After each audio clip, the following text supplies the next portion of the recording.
সনাতনী হিসেবে বলবো ভারত সরকার নিশ্চিতভাবে কাজ শুরু করেছেন এবং চরম পরিণতির জন্য ডক্টর ইউনূসের সরকার প্রস্তুত থাকুন। চরম পরিণতি আপনারা দেখতে পাবেন, চরম পরিণতি।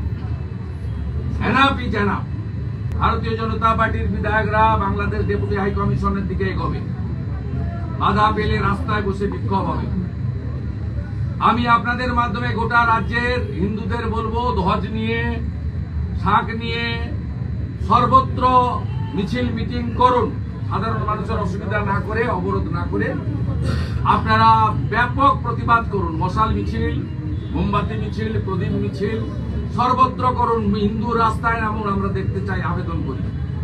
কোন রাজনৈতিক দলের পতাকা নেওয়ার দরকার নেই। স্বস্তিক চিহ্নের ধ্বজ নিন, বজরংবলীর ধ্বজ নিন, আপনারা ওম চিহ্ন লেখা ধ্বজ নিয়ে নিজেদের ধর্ম রক্ষা আগে করতে হবে। ধর্ম রক্ষতে রক্ষিত নামতে হবে বাংলাদেশের হিন্দুদের পাশে।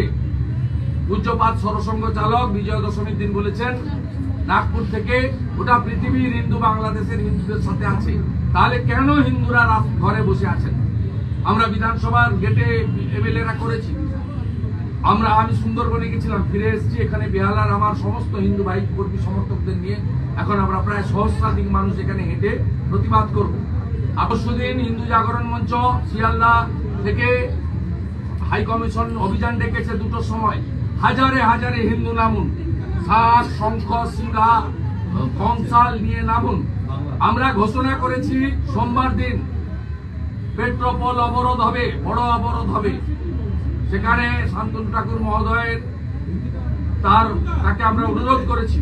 সুব্রত ঠাকুর, অশোক কীর্তনিয়া, স্বপন মজুমদার, অসীম সরকার, বঙ্কিম ঘোষ সব বিধায়করা থাকবেন। হাজার হাজার মানুষ নামবেন। আমরা অবরোধ করব, পরিস্থিতি দেখে প্রয়োজনে পার্মানেন্ট অবরোধ হবে। সোমবার দিন আমরা সূচনাটা করছি। আমরা এর শেষ দেখে ছাড়বো। এনাফই জানাব।